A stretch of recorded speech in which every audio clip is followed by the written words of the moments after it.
Kara, do you got any news for us today? Yes, I do. So, an 88-year-old Korean War veteran and 45-year pilot has spotted an unidentified flying object in the mountains of North Carolina. While checking on a plane he keeps in a hangar at the Silver Creek Airport in Morganton. He described the object as round and irregular and said it would, quote, suddenly plummet tens of thousands of feet before soaring right back up. Unquote. He captured several photos of the object on his iPad, but at one point, when he looked down at the device and looked up again, it was gone. A local astronomer agrees that the object was not a comet, proposing instead that it was the glare reflected off the condensation trail of a distant aircraft, a suggestion the pilot dismissed as the object remained in one general area for quite some time. Whereas he said, quote, a plane of any sort passing through my viewing area would have been out of sight within minutes. He went on to say that none of his pilot friends felt they could explain his sighting either. A new study of ghost sightings by state found that Texas was the most haunted state in the U.S. per capita, just ahead of California and Ohio. Just in Houston, there are numerous local myths about haunted locations, including the Herman Park Trail, which is said to boast restless spirits by night, and the Hotel Galvez and Spa in Galveston, where a woman who hung herself in the early 1900s is believed to haunt a specific room. The study was carried out by the gaming website slotsource.com for some reason, and list ghost sightings and population. Delaware and Puerto Rico ranked last in terms of spookiness. Finally, Pastor Paul Begley of the Coming Apocalypse podcast has stated that a blue moon on Halloween is an omen of the end of the world, saying that its nearness to the election could symbolize the, quote, socialist communistic beast in Revelation rising out of the sea.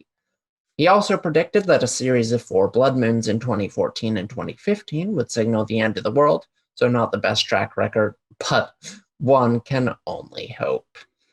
Back to you, Chauncey. Right. You know, this 88-year-old pilot sighting, it's like it goes back and forth. It's like you're all, okay, well, he's an 88-year-old.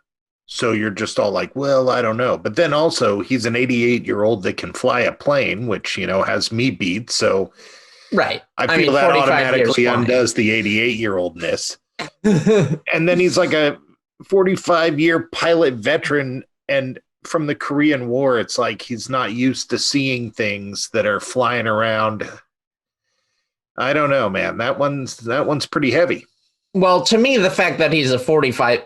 Like, he fought in the Korean War, but I don't believe the article I read meant to imply that his flight experience ended in the Korean War, because that would make him like 150 or something. No, I get it. Yeah, no, he's been flying since then. Right, for 45 years he's been flying. Yeah. Or probably longer. You know, because that would make him something like 43 when he started flying, and I mean the likelihood of that is unlikely. Right. You know, so it's like, you know, I don't know. I think these people shouldn't be so quick to undo what these old pilots are saying. It's not like the physics of condensation has really changed. Right. Since. Yeah. So that's something I found funny about the article. Like he's like, it maybe could have been a comet, but I doubt it. And then they went to this local astronomer who's like, oh, it was probably condensation. Right. Like, the snooty astronomers just all, Grandpa, go back to checking QAnon on your Facebook. Literally just the dude from Ghostbusters who tries to shut down the title or Ghostbusters. The guy who comes in and has the switch pulled? Yeah. Yeah. Total horror movie skeptic move. You don't. Yeah, totally. So want that. I think if anything, we should learn that we need to give these pilots a little more credit where credit is due, you know? Yeah, I agree. Especially when you consider that, like, pilots in general, regardless of age, have a very long history of UFO sightings. I think many of the most famous sightings we're familiar with are from pilots. Right. And the 2004 Tic Tac UFO sighting that kind of kicked off everything was, captured by pilots. So right. Yeah. Worth thinking about. Yeah, give them a break. All right, then moving on. I wonder if the ghosts are bigger in Texas. You got to ask yourself.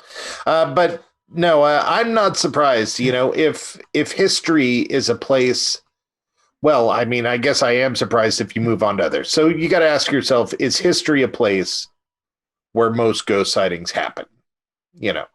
And Texas has a lot of violent history. Sure. But I would assume that, I mean, on the list is Delaware and Puerto Rico, and I assume that the two of them have some pretty shady history as well. Right. Delaware being our very first state, and Puerto Rico being a place where there was probably quite a bit of imperialistic actions going on. Do you know anything about the history of Puerto Rico? Not a thing. No. Me neither. No, I really. So we're guessing. We have no idea. We are guessing, but if history of other places is somewhat accurate, I would assume that stuff went on there too. Just vaguely, like, non-white population. It's an island. Right. Probably some imperialism. It belongs to a country that at the time was imperialistic. Yeah. The people would argue today the U.S. is imperialistic too, but I mean, by strict definition, we were imperialists at the time. Yeah. Right, yeah. So I would assume, but Texas definitely has a lot of Old West and the OK Corral and lots of great history down there. Still connected, it does, probably still standing buildings. So now then, I mean, if a building's torn down, does the ghost move out? I don't know.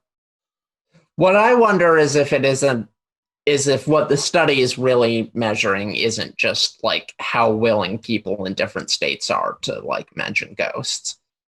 Right. Which makes me think, is it a stereotype about Texans that they're superstitious? I don't know. It could also be a measurement of who is most likely to jump to the conclusion of ghost over something else. Right, exactly. Which I'm not saying that's the case. It's just, you're not you, but one is statistically taking a poll about something that we're not even sure if it exists or not. Exactly. And then coming to conclusions about what that actually means. So, right. Well, next on the list was California and Ohio. So, California makes sense. There's a lot of, there's a lot of crystal worship. We're all worshiping crystals. Yeah, California. I would have expected California to be first, and the fact that we've ceded that territory to Texas is frankly scandalous. Right. Totally. But I know little about Ohio. I don't know what the Ohioan stereotypes are, because like it's not on one of the coasts, I don't care. It's got to be like the border around the country. If it's like in the interior, I just don't know anything. Well, I mean, Ohio. I mean, I do tend to care if it's got music. Music or arts. In Ohio, okay. Cleveland is the Rock and Roll Hall of Fame. So you got to give them that. Okay. Got to give them the Rock and Roll Hall of Fame. Is it known for being spooky? I don't know. That's where they filmed Drew Carey, so maybe. Okay. It's getting spookier every moment. And then finally, Paul Begley, Blue Moon on Halloween. Okay, so I was interested in the Blue Moon on Halloween, although who knows who's going to be out there to see it. Yeah, but it's so sad. I'm tired of these people predicting the end of the world. I'm never going to get tired of people predicting the end of the world. I love it. I'll be honest. I guess I'm glad that they're always wrong. Well, this guy, I feel like this guy is just predicting that the Democrats are going to win, which I feel like I'm fine with. And that then will lead to the end of the world, which, small price to pay. Right. But I don't know. Is predicting the Democrats are going to win really predicting the end of the? I guess half the country, 43% of the country. Yeah, exactly. Does think that for his audience, Right. Absolutely. So I shared this because I love the moon, and the next time we're getting a blue moon on Halloween is 2039. So it doesn't happen that often. You gotta savor it. I feel like these names though are very misleading. Blood moon. They all sound so intense, and blood moon is at least kind of cool, but blue moon is not actually all that weird. Blue moon is basically taking the cycle of the moon and shoving it into the cycle of the sun, and I don't know, it seems pretty man-made. Blue moon. Well, yeah, blue moon is I guess it has its own like thing now, but I believe it's originally like every full moon in every month has like a different meaning. Like I think the one in August is the worm moon. Right, but that's not what a blue moon is. A blue moon is when there are 2 full moons in 1 month. Oh, okay. Yeah. Wait, is that what happened here? That's what blue moon means. Okay. Well, there we go. But like the wolf moon and the blood moon and all that's like the wolf moon and like so when we have the wolf blood moon, so the blood moon is when it's something about being tinted by the horizon. That's just a lunar eclipse. Right? Yeah. Right. And then the wolf moon and stuff like that, that's all, I learned this from you. That's all like Native American naming of lunar cycles, right? But yeah, exactly. It's just, I'm pretty sure one of those is the blue moon. Huh. And that's the one in October. So now I'm unclear whether what is happening now is an actual like blue moon in the sense of 2 full moons in a month, or I think it is. It is for the blue moon to happen on the 31st. That would mean that they would have to be shoved right in there. But yeah, good point. But I don't know. Okay.